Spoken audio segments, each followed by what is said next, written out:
అందరికీ వందాలండి. చేద్దాం. రూతు గ్రంథము 3వ అధ్యాయం 10వ వచనం ధ్యానం చేద్దాం. రూతు గారి గురించి మనకు తెలుసా అండి? తెలుసండి. సగం తెలుసు, సగం తెలియదు.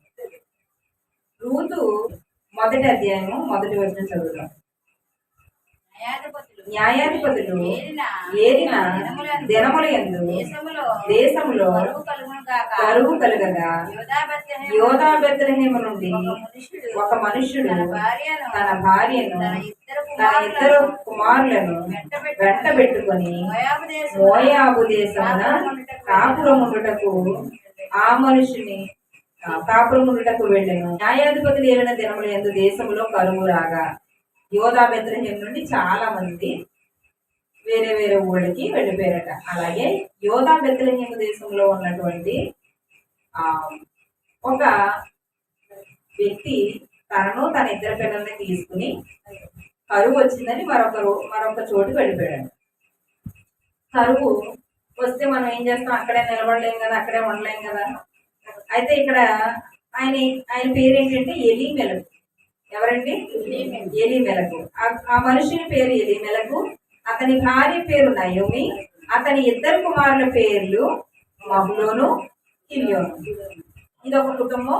కరువు వచ్చిందని ఇశ్రాయేలు యోధా బెత్లెహేములో కరువు వచ్చిందని మీరు ఏం చేశారంటే వేరే దేశానికి, అంటే మోయాబు దేశానికి వలస వెళ్ళిపోయారు. అంటే కరువు వస్తే మనం ఏం చేస్తాం? ఆఖరితో అలమల మాడిపోతూ ఇక్కడే ఉండిపోతామా? ఎక్కడైతే ఆహారం దొరుకుతుందో అక్కడికి వెళ్ళిపోతాం. అలాగే ఈ కుటుంబం కూడా బెత్లెహేము ప్రాంతం అంటే నుంచి ఎక్కడికి వెళ్ళిపోయారు? మోయాబు దేశానికి వెళ్ళిపోయారు. అయితే వెళ్ళిన తర్వాత అక్కడ మోయాబు దేశం అంత మంచిదేమి కాదండి. అక్కడ పరిస్థితులు అంత అనుకూలించలేదు. వాళ్ళు ఏమంటారంటే, ఆమె ఎవరైతే ఎలీమెలకు ఉన్నాడో ఎలీమెలకు భార్య పేరు నయోమి. నయోమి అంటే అర్థం ఏంటంటే మధురం, తీయనిది. అయితే ఆ నయోమి పెనిమిటి అని ఎలీమెలకు చనిపోయిన తర్వాత ఆమెయు ఆమె ఇద్దరు కుమారులు నిలిచి ఉండిరి.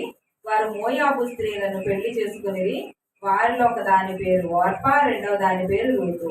మరి వేరొక చోటుకి వెళ్ళిన తర్వాత మన పిల్లల్ని అలా ఉంచేలేం కదా, మొక్కరోళ్ళు అసలే అబ్బాయిలు కదా. అబ్బాయిలకి వెంటనే పెళ్లి చేసిందట. ఎవరిని? ఆ ఊర్లో ఉన్న అమ్మాయిని చూసి ఆ నయోమి పెళ్లి చేస్తే ఆ ఇద్దరిలో ఒక దాని పేరు ఏంటట ఓర్పా, మరొక దాని పేరు రూతు. వారు ఇంచుమించు 10 సంవత్సరములు అక్కడే నివసించిన తర్వాత ఏం జరిగిందంటే అక్కడ పరిస్థితులు మరలా వారికి అనుకూలించలేదు. ఒక కుటుంబం రన్ అవుతుంది, 10 సంవత్సరాలు అక్కడే ఉన్నారు. ఈ 10 సంవత్సరాల్లో వారికి ఏం జరిగిందట? నివసించిన తర్వాత మహ్లోను, కిల్యోను ఇద్దరు చనిపోయారు. అంటే కొడుకులు ఇద్దరు చనిపోయారు. కొడుకులు ఇద్దరు చనిపోయిన తర్వాత కాగా ఆ స్త్రీ తాను కనిన ఇద్దరు కుమారులను తన పెనిమిటియు లేనిదాయను, అంటే తన పెనిమిటి కూడా చనిపోయిన పరిస్థితులు ఉన్నాయి. ఇప్పుడు ఎవరెవరు మిగిలారు కుటుంబంలో? అత్తగారు, ఇద్దరు కోడళ్ళు మిగిలారు. యజమానులు చనిపోయారు. అయితే జరుగుతున్న సందర్భం మనం ఆలోచించగలిగితే వారికి ఆ ఇద్దరు కుమారులను తన పెనిమిటి లేనిది అయిపోయింది. పాపం అయిపోయిన తర్వాత వారికి ఆహారం ఇచ్చుటకు యెహోవా తన జనులను దర్శించనని ఆమె మోయాబు దేశంలో వెళ్ళను కనుక మోయాబు దేశం విడిచి వెళ్ళుటకి ఆమెను ఆమె కోడళ్ళను ప్రయాణం అయిపోయారు. ఇప్పుడు అక్కడ తనకి ఎవరో చూసే దిక్కు లేదు. లేనప్పుడు ఏం చేస్తారు ఆడవాళ్ళు? ఇంక పాపం యజమాని ఉంటే తనకి పోషణ, తన వస్త్రాలు, తన పరిస్థితులన్నిటినీ ఆడుకుని చూసుకుంటారు. కానీ ఇక్కడ యజమాని లేడు. కొన్ని బిడ్డలైనా చూస్తారంటే బిడ్డలు కూడా చనిపోయారు. మిగిలిందల్లా ఆ పెద్దావిడ, ఆ ఇద్దరు కోడలు. ఆ ఇద్దరు కోడలు పట్టుకుని ఇక్కడ ఆహారం లేదు కనుక ఎక్కడి నుంచి వచ్చానో అక్కడికి వెళ్ళిపోతాను నేను అని అనుకున్న తర్వాత వారికి ఆహారం ఇచ్చిన, అంటే ఆహారం లేదు, లేని చోట ఎలా బ్రతుకుతుంది ఒక స్త్రీ? ఆవిడ పెద్దావిడ, అందులోనూ ఆడవాళ్ళు బ్రతకడానికి తినడానికి ఏమీ లేదు. ఆ సమయంలో అప్పుడు ఆమె ఉన్న స్థలం నుండి ఆమెతో కూడా ఆమె ఇద్దరు కోడళ్ళను బయలుదేరి యోధా దేశమునకు తిరిగి పోవాలని మార్గమున వెళ్ళుచుండగా బయలుదేరిపోయారు. మన అమ్మ ఇక్కడ ఉండొద్దు, ఇక్కడి నుంచి మన యోధా దేశం బెత్లెహేం ఉంది కదా మన సొంతూరుకి వెళ్ళిపోదాం, అక్కడ కరువు వచ్చిందని ఇక్కడికి వచ్చాము, మన యజమానులు పోగొట్టుకున్నాము కనుక మనం అక్కడికి వెళ్ళిపోదాం అమ్మంటే బయలుదేరిపోయారు. మార్గం మధ్యలో వెళుతుండగా నయోమి అన్నదట ఏమని, తన ఇద్దరు కోడలను చూచి, మీరు మీ తల్లుల ఇండ్లకు తిరిగి వెళ్ళుడి, మీరు నాతో రావద్దమ్మా, మీరు మీ తల్లుల ఇంటికి వెళ్ళిపోండి. మీది ఊరే కదా, నాదైతే యోధా దేశపు బెత్లెహేం, కాబట్టి మీది ఇక్కడే కదా, మీ అమ్మ వాళ్ళ ఇంటికి వెళ్ళిపోయి మీరు కాస్తైనా ఆనందంగా ఉండండి. ఎందుకంటే నా బిడ్డలు ఎలాగో లేరు, మీరు నాకు కూడా వచ్చినా నేను మీకు ఆహారం పెట్టలేను కనుక మీరు ఏం చేస్తారంటే మీ అమ్మ వాళ్ళ ఇంటికి వెళ్ళిపోండి అంటే, అప్పుడు కోడళ్ళు అంటున్నారు, మీరు మీ తల్లుల ఇంట్లకు తిరిగి వెళ్ళుడి, చనిపోయిన వారి ఎడలను నా ఎడలను మీరు దయ చూపినట్లు ఏవో మీ ఎడల దయ చూపిన కాక, మీ ప్రేమ మంచిది, మీరు ఏదో చాలా ప్రేమ చూపిస్తున్నారు, నా కొడుకులను బట్టి నా భర్తను బట్టి కూడా మీరు ప్రేమ చూపించి దయ చూపిస్తున్నారు కనుక ఈ దయ దేవుడు మీపై చూపిస్తాడు, మీరు నామైతే చూపిస్తున్నారు, జాలి చూపిస్తున్నారు, మా అత్త ఎలా ఉంటుంది, మా అత్త కూడా నేను వెళ్ళాలి అని అనుకుంటున్నారు కాబట్టి ఇదే దయను దేవుడు మీపై చూపిస్తాడమ్మా, మీ అమ్మ వాళ్ళ ఇంటికి వెళ్ళిపోండి, నాకు కూడా రావడం వల్ల ఈ వయసులో నేను మీకు అన్ని సమకూర్చలేను కనుక వెళ్ళిపోండి అంటే, అప్పుడు ఇద్దరు కోడళ్ళు మాట్లాడతారు ఏమనంటే, చూడండి ఆయన అన్నాడు, మీలో ఒక్కొక్కతే పెళ్లి చేసుకొని తన ఇంట నెమ్మది నొందునట్లు యెహోవా దయచేయును గాక అని వారితో చెప్పి వారిని ముద్దు పెట్టుకొనను. ఏ అత్తగారు చేస్తారంటే ఇలా, ఎవరైనా అలా చేస్తారా? ఏమండి తన కుమారులు పోయారనుకోండి, ఆ కోడలు ఇంటి దగ్గరే చాకరీ చేస్తున్నాం, లేదంటే ఏదో అక్కడక్కడే బ్రతకాలి, ఆ కూడా బ్రతకాలి అని అనుకుంటారు. కానీ అమ్మ మీ ఇంటికి వెళ్ళిపోయి మరలా మీరు మంచిగా ఎవరో ఒకరిని వివాహం చేసుకుని మరలా మీ జీవితాన్ని ప్రారంభించండి, ఎలాగో మీ జీవితాలు అన్యాయం అయిపోయాయని ఎంతో ప్రేమగా చెప్తున్నారు. నిజంగా ఇలాంటి అత్తగారు అక్కడక్కడ ఉండాలి, అవునా కదండి? అక్కడక్కడ ఉంటారండి, అక్కడక్కడ ఉంటారండి. ఆవిడ ఎంతో చక్కగా చెప్తుందండి.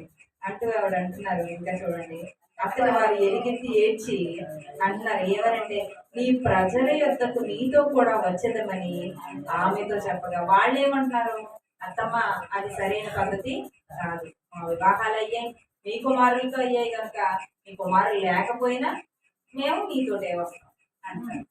అన్న తర్వాత ఏం జరుగుతుంది చూడండి, నయోమి అంటున్నారు, నా కుమార్తెలారా మీరు మరలుడి, నాతో కూడా మీరు రానేలా, మిమ్మల్ని పెళ్లి చేసుకుంటకై ఇంకా కుమారులు నా గర్భముందురా, మీకు ఇంకా మీరు నా కూడా వస్తే నేను మిమ్మల్ని చూసి బాధపడి మీకు పెళ్లి చేయడానికి నా దగ్గర ఇంకా కొడుకులు లేరమ్మా, కాబట్టి మీరు దయచేసి మీ ఇంటికి వెళ్ళిపోండి, మీ తల్లుల ఇంటికి వెళ్ళిపోండి, నేను మా ఊరు వెళ్ళిపోతానని చెప్పినప్పుడు వాళ్ళు అంటున్నారు, నాకు తిరిగి వెళ్ళుడి, నేను పురుషునితో ఉండలేని ముసలిదాన్ని.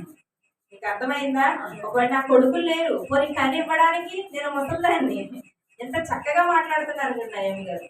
మీకు ఇప్పుడు కొడుకులు ఇంకా లేరు నాకు మీకు పెళ్లి చేయడానికి, అలాగే పోనీ నేను ఇప్పుడు కని మీకు ఇద్దామంటే కూడా నేను ముసలిదాన్ని, నాకు పురుషుడు లేడు.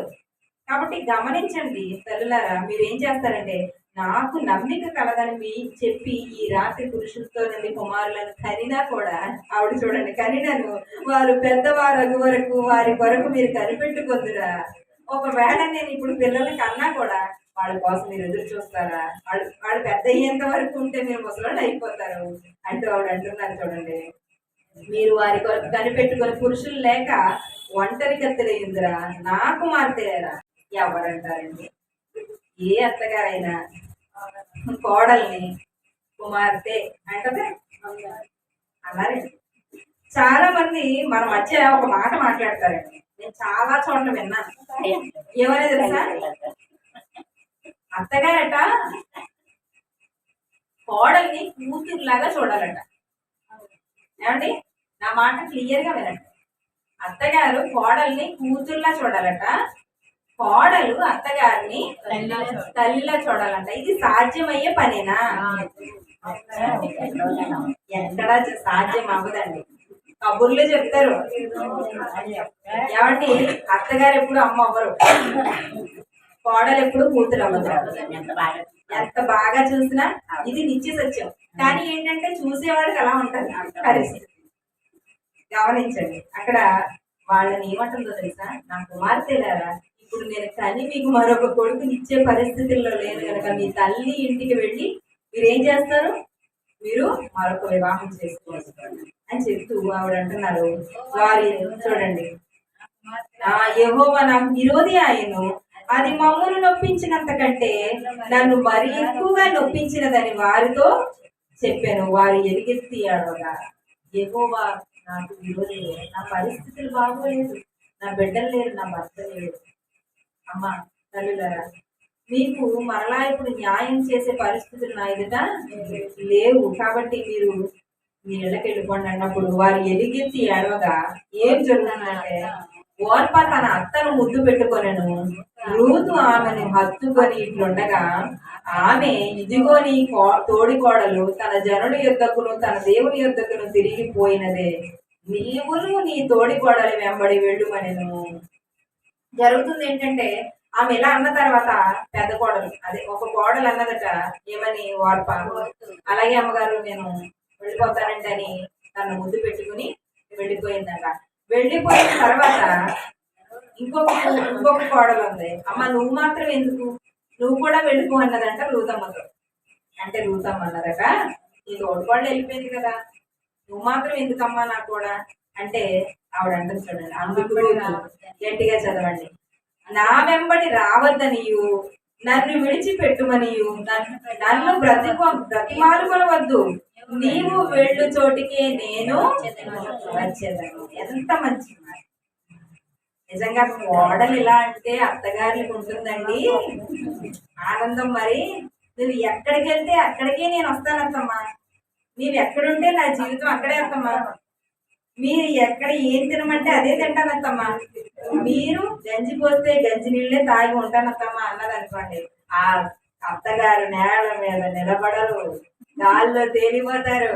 ఎందుకో తెలుసా, నా కోడలు నన్ను ఇంత నమ్మకం, నా కోడలు నన్ను ఇంతగా ప్రేమిస్తుంది అని అలా ఉంటారండి, అలా ఉంటారండి అసలు. ఎందుకంటే మనం చూస్తూ ఉన్నాం, ఒకరిని విమర్శించడానికి కాదు, కానీ వాళ్ళు గమనించండి, కట్నం తీసుకురా తీసుకురా తీసుకురా తీసుకురా అనే అత్తగారు లేరా మన మధ్యలో? కట్నం తెచ్చిన తర్వాత ఇంకాతే ఇంకాతే ఇంకాతే అనే అత్తగారు లేరా మన మధ్యలో? తెచ్చిన తర్వాత దాన్ని సమయంగా వాడకుండా నా కొడుకుని అలా అనొద్దు ఇలా అనొద్దు, నీవు ఇంటి బానిసవి అని చూసే అత్తగారు లేరా మన మధ్యలో? ఉన్నారండి, గమనించండి. కానీ అనిపిస్తుందట అత్తగారికి, కూతురు కోడలు. మీకు కొన్ని విషయాలు చెప్పడానికి నాకు చాలా ఇబ్బందిగా ఉంది, ఎందుకంటే నేను ఒక ఇంటి కోడల్ని ఒక ఇంటి కూతుర్ని కనుక చెప్పడానికి. కానీ చాలా మంది అత్తగారులు అలాగే ఉంటారు, కోడళ్ళు అలాగే ఉంటారు. నిజంగా ఇద్దరు సమబుజ్జినండి, ఒకరిని తిట్టి ఒకరిని పొగడ్డానికి లేదు, ఒకరిని పొగిడి ఒకరిని తిట్టడానికి లేదు. ఈవిడ ఎడ్డమంటే ఈవిడ తెడ్డమంటారు, ఈవిడ తెడ్డమంటే ఆవిడ ఎడ్డమంటారు. ఇదే మధ్యలో ఎవరు నలిగిపోతారండి? ఇంకా అమాయక చక్రవర్తి మన శ్రీవారు అంటారు కదా ఆయన. ఏమండి మీ అమ్మగారు అలా అన్నారండి, అన్నారు ఏమ్మా ఎందుకన్నావు అని, ఎరా నువ్వు మారిపోయావురా, కొంగు పట్టుకుని తిరుగుతున్నావురా, నువ్వు మారిపోయావురా, కన్నీళ్ళు పట్టుకనే. ఏమే ఎందుకు అలాగన్నావే, నువ్వు నోరు మూసుకుని ఉండొచ్చు కదా నేను ఇక్కడికి వస్తాను. అదేంటండి నా మీద ప్రేమ లేదా, మీ అమ్మ మీద ఎలా ప్రేమ, మీ అమ్మని ఏం అనకూడదా నేను అంటే, మీ అమ్మని వెనకేసి వస్తున్నారా మీరు అని అక్కడ గొడవ. ఏంటి తలనొప్పి అంటే, ఏమండి ఒక ఇల్లు పాడవడానికి కారణం ఇద్దరు ఎవరో ఇద్దరు ఆడవాళ్ళు అంటారు. ఒక వ్యక్తి ఎవరో ఒక పురుషుని విజయం వెనకట ఇద్దరు స్త్రీలు ఉంటారట. ఎవరు ఆ స్త్రీలు? తల్లి భార్య. ఒక పురుషుడు బాగుపడాలన్నా వారిద్దరి వల్లే సాధ్యపడుతుంది, ఒక పురుషుడు నాశనం అయిపోవాలన్నా వారిద్దరి వల్లే సాధ్యపడుతుంది. 100% అది. అవునా కదా? ఎలా ఉంటుంది తెలుసా అండి? బరువు తల మీదకి ఎత్తేసి మోస్తున్నట్టు ఫీల్ అవుతారు ఆయన. కానీ ఇక్కడ అత్త కోడలు ఆవిడ అంటుంది, అమ్మా మీరు ఎక్కడుంటే నేను అక్కడే ఉంటాను. మీరు ఏ మాట అంటే ఆ మాటే వింటాను. మీరు ఏం పెడితే అదే తింటాను. మీకు యజమాని లేడని తెలుసు, అలాగే నాకు యజమాని లేడు. మీకు ఆహారం లేదని తెలుసు, కానీ మన ఇద్దరు ఎక్కడో చోట పని చేసుకుందాం. పని చేసుకుని మీరున్న చోటనే మీ యజమానులు ఉంటారు కదా, మీతో పాటు ఉన్నవాళ్ళు ఉంటారు కదా, మీ చుట్టాలు, వాళ్ళ ఇళ్ళ దగ్గర ఎక్కడో చోట పని చేసుకుందామమ్మా. ఆ పని చేసుకున్న డబ్బులతోనే మనం జీవనం గడుపుదాము అని అంటారు. నిజంగా ఆమెకు వయసు ఉంది, మరొక వ్యక్తిని పెళ్లి చేసుకుని హ్యాపీగా వెళ్ళిపోవచ్చు. తనకి శరీర కోరికలు, అనేకమైన కోరికలు ఉంటాయి. యవనస్తుల కోరికలు ఉన్నవండి, ఉంటాయండి. అయినా కానీ ఆ కుమార్తె చూడండి, అమ్మ ముసలిదానివైనా నీ కూడా నేను వస్తాను. ఆస్తి ఉందనుకోండి, అత్తగారిని పువ్వుల్లో పెట్టుకుని చూస్తుంది కోడలు. అత్తగారిని పువ్వుల్లో పెట్టుకుని పెన్షన్ ఒక 10,000 వస్తుంది అనుకోండి, సపోజ్ చెప్తున్నాను, ఒక పెన్షన్ ఒక 50,000 వస్తుంది అనుకుందాం. ఎలా ఉంటుంది తెలుసా ఇంట్లో గౌరవం? మా అత్తమ్మ లేకపోతే నాకు జీవితం లేదు. మా అత్తమ్మ లేకపోతే భర్త గారిని పక్కన పెడుతుంది. అసలైన భర్త గారు ఎవరైపోతారు? అత్తగారు అయిపోతారు. అత్తగారికి పెన్షన్ రాకపోతే, అత్తగారి ఆస్తి అంతా కూతురికి రాసేస్తే అప్పుడు అసలు రంగు బయటపడుతుంది. అసలు రంగు అది తెల్లగా ఉన్నారా నల్లగా ఉన్నారా, మనసులో ఏ రంగు ఉందో అప్పుడు బయటపడుతుంది. మరి ఏమండి, ₹1 అత్తగారి వల్ల రాదని తెలిస్తే చక్కగా చూసుకునే కోడలు మనలో ఎంతమంది? మనలో అన్నాను నేను, అర్థం కావాలి మీకు. అందరము ఉన్నాం అందులో. మనలో ఎంతమంది? ఆమె వల్ల రూపాయి రాదు, పైపెచ్చి ఆమెకి సేవ చేయాలి, కాళ్ళు నొక్కాలి. ఆమె బాత్రూమ్ సరిగా వెళ్ళరు, అయినా కానీ క్లీన్ చేయాలి. ఆమె ఏ షుగర్ వల్ల వాష్రూమ్ సరిగా వెళ్ళలేరు, అయినా క్లీన్ చేయాలి, బట్టలు క్లీన్ చేయాలి, అన్నీ చెయ్యాలి. చెయ్యగలరా? చెయ్యగలమా? చేయలేమండి, మన వల్ల అవ్వదు. అది కబుర్లు ఎలా చెప్తుంది తెలుసా? మా అత్తగారండి నన్నండి కూతుర్లా చూడలేదండి. ఎవరైనా తక్కువడమేం కాదు, మన పరిస్థితులు అలా, మన మైండ్ అలా మార్చేసుకుంటాం మనం కొన్నిసార్లు. అప్పుడు అనిపిస్తుంది చెంప చెల్లుమని, ఒక్కసారి నీ దవడలు రెండు నువ్వే వాయించుకో, నువ్వే మాట్లాడ తగునా ఇలాగా, ఏమన్నా అత్త గోడల గొడవ మొదలైంది అనుకోండి, అసలు ఆరదు. కానీ వాళ్ళిద్దరూ ఉంటాయారనుకోండి, పేట అంతా ఎగిరిపోద్ది. అవునా కదా? అందరినీ ఒక ఆట ఆడుకుంటారు. ఇక్కడ అత్త గోడలు ఎంత బాగున్నారు. ఉందాం అనుకుంటాం ఇలాగా, కానీ వండనేవాడు రాక్షసుడు. ఎవరో వండనేవాడు. ఎందుకో తెలుసా? మీ అత్తగారు నీకేనా ఇలాగా కూతురొస్తే వండింది? ఏముండింది? చేపల కూర. కూతురొస్తే వండింది ఏంటి? చేపల కూర. ఏమి వండి పెట్టదా? వాళ్ళందరికీ చాకరీ నువ్వు చెయ్యాలి, నీకు మాత్రం ఎవరో చేసి పెట్టరు. రకరకాలుగా మన హృదయాన్ని పాడు చేసేద్దండి. లేనిపోని దరిద్రాలన్నీ అప్పుడే గుర్తొస్తామండి. గుర్తురావండి, ఎక్స్పీరియన్స్ క్యాండిడేట్స్ మనం. అవునా? ఫుల్ ఎక్స్పీరియన్స్ ఉంది లోపల. అప్పుడు అనిపిస్తుంది మనకి, ఏమని తెలుసా, ఇదేంటి నా మీద ఇంత వ్యత్యాసం చూపిస్తున్నారు ఇవిడ. అలాంటి ఆవిడకి నేను ఎందుకు అన్నం పెట్టాలి? వచ్చేది రాక్షసు బయటకు వచ్చేది. ఏమని తెలుసా, అమ్మగారి ఇళ్ళ దగ్గర మంచి చక్కటి నెమ్మదిగా మంచి అందమైన అమ్మాయిలాగా బాగానే ఉంటారండి. అత్తగారి ఇళ్ళ దగ్గరికి వచ్చిన తర్వాత మారిపోతారు. ఎందుకు మారిపోతారు చెప్పనా? అలాగని కోడలు అనడానికి లేదు. అత్తగారి యాసం కూడా ఉంది అందులో. ఉందా లేదా? ఉంది కాబట్టి కోడలు అలా మారింది. మరి ఇంటి దగ్గర అక్కడ అలా లేదు కదా. ఆవిడ మంచి అమ్మాయినే కదా పెళ్లి చేసి తెచ్చుకున్నావు, అవునా కదా? ఆవిడ బాగుంది, నా కొడుక్కి సరిపోతే సమంగా తూగుతుందనే కదా తెచ్చుకున్నావు. తెచ్చుకున్నప్పుడు నువ్వెందుకు ఇప్పుడు తనని మోయలేకపోతున్నావు? నిజంగా చెప్పాలంటే ఒక మాట చెప్పనా, ఇందులో ఎక్స్పీరియన్స్ క్యాండిడేట్స్ ఎవరు? జీవితాన్ని చూసిన వాళ్ళు ఎవరు? ఎంత అమ్మా ఇది తగినది మనకి కాదని ప్రతి విషయం కొత్తలోనే, పెళ్ళైన కొత్తలోనే అత్తగారికి చెప్పుకోవాలి. ఎవరికి? కోడలి. ఇదమ్మా పరిస్థితి, నువ్వు ఎలా ఉండాలి, నిజంగా చెప్తున్నానండి, మాటల్లోనే అన్నీ ఉంటాయి. మనం ఏమన్నా అన్నాం అనుకోండి, ఆవిడ హృదయం బాధపడుతుంది. ఆవిడ మనల్ని ఏమన్నా అనుకోండి, మన హృదయం బాధపడుతుంది. విషయం ఏంటంటే కమ్యూనికేషన్ గ్యాప్ ఉంటుంది అక్కడ. అలాంటి లోపల ఒక అగ్నిగుండం పెట్టుకుంటాం. అదిగో చూసావా, నాకు కాస్త అన్నం పెట్టలేదని ఆవిడ బాధపడుతుంది. అదిగో చూసావా, నన్ను పెట్టమని అడగలేదు అని మనం అంటాం. ఇలా చాలా అండి, చాలా ఉంటాయి. ఇది పెద్ద ఏంటంటారు, మహాగ్రంథం అయిపోద్ది రాస్తే. కానీ గమనించండి, ఏదైనా ఏదైనా తల్లి అంత ప్రేమగా చూడమని మనం ఎవరు అడగరు. కానీ ప్రతి కోడలు వినాల్సిందిగా మనం గుర్తించాల్సిన విషయం ఏంటంటే, మన తల్లిని ప్రేమించినంత ప్రేమగా మనం మనిషిలాగైనా ఆమె చూడాలి. అవునా కాదా? మన సాటి మనిషి ఆమె, మనలాంటి ఒక ఆడది, మనలాంటి ఒక అమ్మ, మనలాంటి ఒక ఏంటంటారు తల్లి.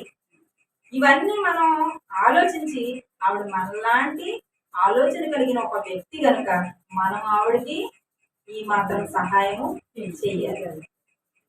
గమనించండి, ఇవ్వలేదు ఆస్తి ఇవ్వలేదు అంటాం.